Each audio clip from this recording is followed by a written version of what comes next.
Hello, నేను మీ శేషరావు. చంద్రబాబు నాయుడు సైబరాబాద్లో నాటినటువంటి మొక్క మంత్రి రజని ప్రస్తుతం గుంటూరు టు ఇన్ఛార్జిగా ఉన్నారు. చిలుకలూరుపేటలో గత ఎన్నికల్లో గెలిచి అక్కడ గ్రాఫ్ బాగలేనందువల్ల గుంటూరు టూకి షిఫ్ట్ అయిపోయారు. ఇప్పుడు జగన్మోహన్ రెడ్డి షిఫ్ట్ చేశారు కూడా. ప్రస్తుతం డయేరియా సమస్య గుంటూరు ప్రజల్ని ఇబ్బంది పెడుతున్నటువంటి సమయంలో, వ్యాప్తి చెందుతున్న సమయంలో రజనీ మాత్రం సరైన సమయంలో స్పందించట్లేదు అనేటువంటి ఆగ్రహాన్ని మాత్రం ఇప్పుడు ఆమె మూటగట్టుకుంటూ ఉన్నారు. సో ఆమె యొక్క పనితీరు ఏంటి, ఆమె గుంటూరు టు అలాగే మంత్రిగా ఏ హోదాలో ఏ విధంగా ఆమె చేస్తున్నారు అనే దాని మీద విశ్లేషణ అందించడానికి ప్రస్తుతం సీనియర్ జర్నలిస్ట్ శ్రావణ్ గారు లైవ్లో సిద్ధంగా ఉన్నారు. నమస్తే అండి శ్రావణ్ గారు. నమస్కారం అండి సార్. నమస్తే. సో రజనీ సోషల్ మీడియాలో చాలా పాపులరు. ఆమె ముందుకు కదిలితే సార్ వెనక చాలామంది వస్తున్నట్టు ఎప్పటికప్పుడు విజువల్స్ కూడా అప్లోడ్ చేసి పాపులర్గా మారారు ఆవిడ. ఇప్పుడు గుంటూరులో ప్రజలు డయారియాతో బాధపడుతుంటే సరైనటువంటి సమయంలో ఆమె స్పందించట్లేదు అనేటువంటి ఆరోపణలు ఎదుర్కొంటున్నారు. దానికి గల కారణం ఏంటి? ఆమెకి అవగాహన లేకపోవటమా, లేదంటే ప్రభుత్వమే కోఆర్డినేట్ చేయట్లేదా ప్రభుత్వంతో? ఏం జరుగుతుంది సార్?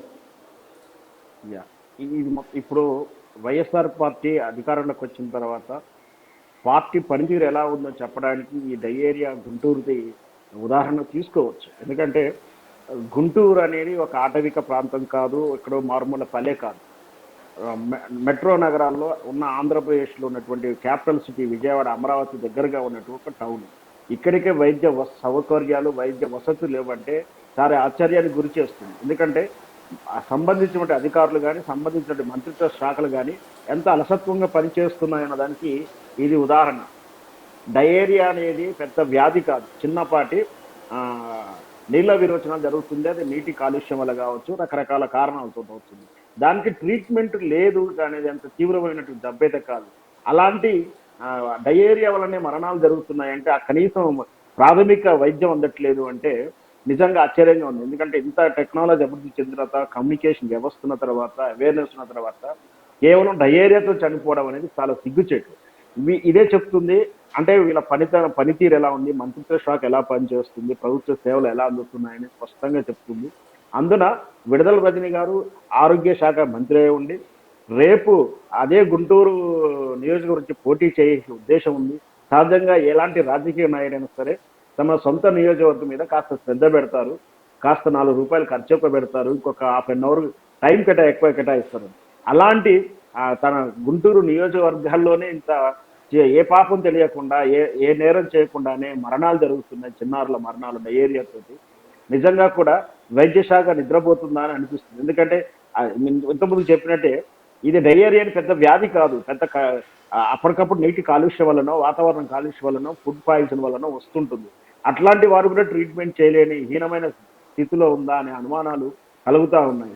విడుదల రజని గారు మరి బహుశా విడుదల రజని గారు ఒకరే కాదు, వైఎస్ఆర్ పార్టీ కూడా ప్రజల సేవ వదిలేసి కేవలం రేపు రాబోయేటువంటి ఎన్నికల కోసం యుద్ధం అంటూ ఏదో డైలాగులు, సినిమా డైలాగులు చెప్తూ వాళ్ళ గెలుపుల కోసం వ్యూహాల మీదే కాన్సన్ట్రేషన్ చేశారు. కానీ ప్రభుత్వ ప్రతినిధులుగా ఉన్నాము, ప్రజలు ఓట్లేసి గెలిపించారు, వాళ్ళకు సేవ చేయాలి, మన మీద కర్తవ్యమైనటువంటి అంటే ఇప్పుడు ఆరోగ్య శాఖ మంత్రి గారు ఆరోగ్య విధానంలో కానీ అక్కడ జరుగుతున్నటువంటి ఎప్పటిదాకా సమీక్షలు చేయాలి. అవి వదిలేసి బహుశా వాళ్ళు ఆ నియోజకవర్గాలు ఎలా గెలవాలి, ఏ కులపాలని ఎలాంటి ఓట్లను ప్రభావితం చేయాలి, ఎవరిని పిలవాలి, ఈ కాన్సన్ట్రేషన్ ఉంది. పైగా ఆ మేడం గారి మీద రెస్పాన్సిబిలిటీ ఎక్కువ పడింది. ఏంటంటే ఆమె ఇప్పుడు మళ్ళీ వలస వస్తున్నారు. ఎక్కడ చిలకలూరుపేట నుంచి ఇక్కడికి వలస వస్తున్నారు. అంటే చిలకలూరుపేటలో గెలిచే అవకాశాలు లేవు కాబట్టి గెలవడానికి ఎందుకంటే పనితరం ఆ ప్రోగ్రెస్ కార్డు చిలకలూరుపేట ప్రజలకు తెలిసిపోయింది. ఎంతవరకు ప్రోగ్రెస్ కార్డు వచ్చింది, వైఎస్ఆర్ పార్టీ ఏమి స్కోర్ చేసింది, ఈ 12/5/60 నెలల ప్రోగ్రెస్ కార్డు వాళ్ళ దగ్గర ఉంది.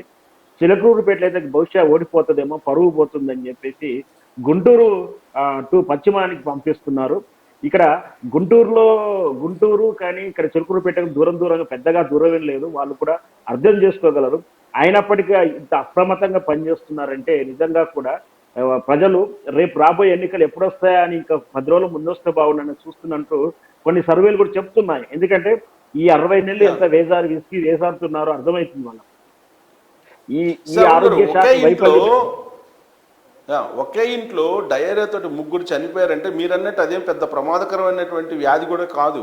కానీ ఒకే ఇంట్లో ముగ్గురు చనిపోయారు, మిగిలినటువంటి వాళ్ళు గుంటూరును వదిలిపెట్టి వెళ్ళేటువంటి పరిస్థితి. అంటే విడుదల రజని వైఫల్యం కింద తీసుకోవాలా, లేదా వైద్య ఆరోగ్య శాఖ వైఫల్యం కింద తీసుకోవాలా, లేదా జగన్మోహన్ రెడ్డి వైఫల్యం కింద తీసుకోవాలా దీన్ని? సార్ మీరు ముగ్గురు మనిషి పేరుని విడదీయలేనట్టుగా ఆ మూడు కూడా ఒకటి. వైఎస్ఆర్ పార్టీ ప్రతినిధిగా, రాష్ట్ర ముఖ్యమంత్రిగా, ఈ ఆరోగ్య శాఖ మంత్రిగా, కాన్స్టిట్యూషన్ కు ప్రతినిధిగా, ప్రజాప్రతినిధిగా అందరూ కూడా బాధ్యులు దీంట్లో. అంటే అంటే కింది స్థాయి నుంచే వీళ్ళకు వైఫల్యం, అంటే ఒక ఎమ్మెల్యేగా వైఫల్యం చెందుతున్నారు, ఒక ఆరోగ్య శాఖ ప్రతినిధిగా వైఫల్యం చెందుతున్నారు. దాంతోపాటు ఈ రాష్ట్ర ముఖ్యమంత్రి కూడా జగన్మోహన్ రెడ్డి ఏ విధంగా వైఫల్యం చెందాడో స్పష్టంగా అర్థమవుతుంది. అంటే కనీసం అంటే ఒక నీల విరోచనాల వ్యాధిని కంట్రోల్ చేయలేనటువంటి వీళ్ళు, మనకు తెలుసు కరోనా ఎంత ఇబ్బంది పెట్టిందో, అంత తీవ్రమైన వ్యాధిని మనం ఏ విధంగా ఎన్ని రాష్ట్రాలు ఎలా కంట్రోల్ చేశాయి. కనీసం ఒక నీల విరోచన డయేరియాని కంట్రోల్ చేయలేకపోతే గుంటూరు టౌన్, ఇంకోటి ఇంతకుముందు చెప్పినట్టు అదేమి నల్లమల్ల అడవుల్లోనో ఎక్కడో మానుమూల గొడవ ఏం కాదు, రవాణా సౌకర్యం లేని ప్రాంతం కూడా కాదు. గుంటూరు ఒక మున్సిపాలిటీ అంటే మంచి పకడ్బందీమైన వ్యవస్థలు ఉంటాయి. అక్కడ కూడా వాటర్ కలుషితం అవడం, రకరకాల కారణాలు, దోమలు పెడద, వీటన్నిటి కూడా మనం మన గతంలో చంద్రబాబు నాయుడు గారు ఉన్నప్పుడు కూడా ఎంతమంది చర్యలు తీసుకున్నారు దోమ నివారణ గురించి. కానీ ఎలాంటి చిన్నది కూడా పెద్ద ఇష్యూగా తీసుకొని దాని ఒక మిషన్ గా చేపట్టి ఏదొచ్చినా సరే చిన్న సమస్య దాన్ని నెగ్లెక్ట్ చేసే తత్వం చంద్రబాబు నాయుడు పాలనలో ఉండదు, ఎక్కడా కూడా ఉండదు. ఉమ్మడి ఆంధ్రప్రదేశ్లో లేదు, ఇప్పుడు విభజన ఆంధ్రప్రదేశ్లో లేదు అసలు. ఆ విధంగా మిషన్ గా తయారు చేసి దాన్ని ఏ విధంగా యుద్ధం ప్రకటించి మళ్ళీ భవిష్యత్తులో అలాంటి సమస్యలు ఎత్తకుండా ఎలాంటి పరిష్కారాలు చూపించిన తీరు మనం ప్రజలు చూశారు. కేవలం అపోహలు. కానీ వైఎస్ఆర్ కాంగ్రెస్ పార్టీ మాత్రం దాన్ని దోమలపై దండయాత్ర అనే దాన్ని వ్యంగ్యాస్త్రాలతోటి చంద్రబాబు నాయుడిని చేతగానితనంగా చిత్రీకరించింది కదా. ఇప్పుడు అనుభవిస్తున్నారు కదా. వ్యంగ్యంగా చేసినప్పుడు ఏం జరిగిందో, ఇప్పుడు ఏం జరుగుతుందో స్పష్టంగా ప్రజలకు అర్థమవుతుంది. ప్రజలు ఫస్ట్ ఏంటంటే చెప్పుడు మాటలు విని మనకు సామాన్య ప్రజలకు ఏంటంటే ఈ చెప్పుడు మాటలు వినేటువంటి అలవాటు ఉంటుంది. చెప్పుడు మాటలు అంటే సోషల్ మీడియా ద్వారా కానీ ఉన్నదాన్ని వక్రీకరించినప్పుడు అయ్యో నిజమేని అనుకున్నారు. కానీ తర్వాత దానివల్ల ఏమో అనుభవిస్తున్నామో స్పష్టంగా అర్థమైపోయింది. ఈ సుమారు 58 నెలలు అయింది. 58 నెలల్లో రోడ్లు లేవు, నీటి వసతి జరగలేదు, ప్రాజెక్టులు లేవు, ముఖ్యంగా ఉపాధి రాలేదు. ఉన్న ఆదాయం అంతా కూడా దోపిడీకి గురవుతుంది. రకరకాలైనటువంటి ఎక్సైజ్ రూపంలో కానీ ఇతర పన్నుల రూపంగా దోపిడీ, అంటే వచ్చేది పోయి ఉన్న సంపాదించి కూడా రివర్స్ పెట్టాల్సిన ప్రజలు స్పష్టంగా ఆలోచిస్తున్నారు. మాకు ఉచిత పథకాలు. శ్రవణ్ గారు ఇక్కడ అదంతా ఒక ఎత్తు అయితే, ఈవిడ గుంటూరు 2కి వేసిన తర్వాత, బదిలీ చేసిన తర్వాత జగన్మోహన్ రెడ్డి గుంటూరు 2లో ఆమె కార్యాలయాల మీద ఎవరో దాడి చేశారని చెప్పేసి పెద్ద ఎత్తున ధర్నాలు చేశారు, దాని మీద కేసులు పెట్టారు, గందరగోళం చేశారు.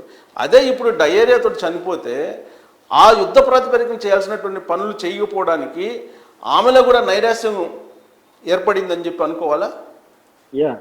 ఇదంతా దాడి చేయడం, సెంటిమెంట్ని క్యాచ్ చేయడం అనేది మనం కోడికత్తుగా చూస్తూనే ఉన్నాం. అది ఈ మధ్య ఒక బ్యాడ్, ఒక దురదృష్టమైనటువంటి ఎత్తుగడలు వస్తున్నాయి. ఒక పొలిటికల్ ఏజెన్సీ ఇస్తున్నటువంటి ఒక సలహాల ప్రకారం ఈ విధంగా దాడికి వాళ్ళే చేసుకుంటారు, వాళ్ళ కిరాయి మనుషులతో దాడులు చేసుకుంటారు. తర్వాత దాని మీద మాకేదో దాడి జరిగిందని సింపతికి ఏం చేయాలని చూసుకుంటారు. కానీ అదిగో నానా పులని టైపులో ఒకసారి మాత్రమే నమ్ముతారు, ప్రజలు ఎప్పుడూ నమ్మరు. వాస్తవాలు అంటే అది స్పష్టంగా తెలుసు ఎవరు దాడి చేశారు, ఎందుకు చేశారు, దాన్ని ఎందుకు ప్రాపగండం చేసుకుంటున్నారు. గుంటూరుకు వచ్చిన తర్వాత ఇక్కడ అలా ఉనికిని తెలియజేయడానికి జరిగినటువంటి విధానమే తప్పించి ఎలాంటి దాడి జరగలేదు.